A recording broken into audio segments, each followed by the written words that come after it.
ब्रह्ममुरारिसुराचितलिङ्गम् निर्मलभासितशोभितलिङ्गम् जन्मज दुःखविनाशकलिङ्गम् तत्प्रणमामि सदा शिवलिङ्गम्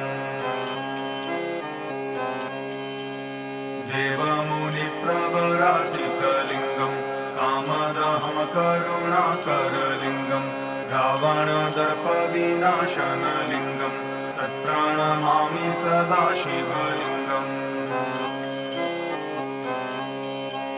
सर्वसुगन्धिसुलेपितलिङ्गम् बुद्धिविवर्धनकारणलिङ्गम् सिद्धसुरासुरवन्दितलिङ्गम् तत्प्रणमामि सदा शिवलिङ्गम् कनकमहामणिभूषितलिङ्गम् फणिपतिवेष्टितशोभितलिङ्गम्